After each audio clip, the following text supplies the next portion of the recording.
La transformation numérique donc, induit des changements très importants dans le fonctionnement de la collectivité. Le département des Alpes-Maritimes a fait le choix, donc il y a plus d'un an et demi, de se lancer dans le programme ISI 06 de transformation globale du fonctionnement de l'administration. La direction des services numériques est l'un des acteurs majeurs, je dirais, de mise en œuvre de ce type de changement. Et donc, parmi les éléments de rupture qu'il y a relatifs à la transformation numérique, il y a le fait, effectivement, en termes de méthode, de changer radicalement de modes opératoires. Et c'est vrai que le Lab 06 pour la direction des services numériques est d'un apport tout à fait méthodologique extrêmement important, avec cet espace globalement ouvert et puis asymétrique. Donc c'est un lieu que la direction des services numériques utilise assez régulièrement, soit pour discuter avec les directions, soit pour élaborer son propre processus de changement interne, très important effectivement pour pouvoir se préparer, en tout cas mettre en œuvre la collectivité de demain. Je pense que c'est sur la dimension, je le redis, pour moi l'essentiel c'est les conséquences sur le management de l'entreprise. Au département des Alpes-Maritimes par exemple, on est sur un département, une collectivité qui fonctionne de manière relativement hiérarchisée, avec des organigrammes effectivement assez étoffés et avec un certain nombre de niveaux de profondeur. Je pense que le jour où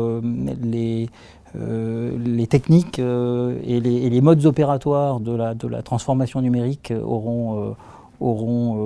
percolé à l'intérieur de la collectivité, qu'on sera sur des organigrammes effectivement beaucoup plus plats globalement, et avec une évolution des centres de décision, c'est-à-dire en fait une responsabilisation sans doute nettement plus importante d'autres acteurs. Et donc ces nouveaux modes de décision qui ne sont pas encore courants, qui sont loin d'être courants encore dans les collectivités territoriales. Donc pour moi, la principale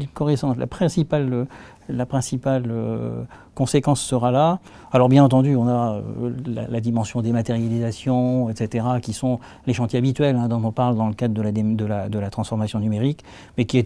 sont ni plus ni moins que des chantiers de modernisation, lancés quand même depuis plusieurs années, et qui en soi ne marquent pas réellement une rupture, parce que c'est vrai que ça peut se faire de manière progressive. Je pense vraiment que c'est la dimension managériale qui est la principale conséquence. Et quand on parle de sujets comme les réseaux sociaux d'entreprise ou ce type de nouvelles manières de collaborer, donc tout ce qui tourne autour des outils de collaboratifs, il y a un enjeu absolument majeur à mettre en œuvre précisément ce type d'outils, parce qu'ils vont précisément en fait alimenter ces nouveaux modes de management de l'entreprise et qui vont permettre probablement effectivement avec de mieux utiliser l'intelligence collective, parce qu'il faut le dire que dans les organisations traditionnelles, l'intelligence collective, on a effectivement du mal à l'utiliser, ce qui conduit effectivement les décisions à se prendre dans les différents points de l'organigramme ou avec l'aide de prestataires extérieurs dans le cadre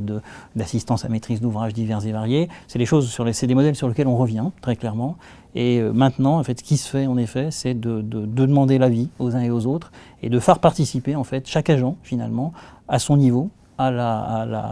la construction de la nouvelle organisation de l'entreprise. Donc, de fait, c'est vrai que la structure de Lab 06 telle qu'il a été conçu, avec ces différents espaces donc structurés de manière différente, et on est sur effectivement des lieux qui facilitent la prise de parole des uns et des autres, quel que soit le niveau de la personne. L'initiative, effectivement, est intéressante et commence à porter ses fruits sur un certain nombre de dossiers sur lesquels travaille le département.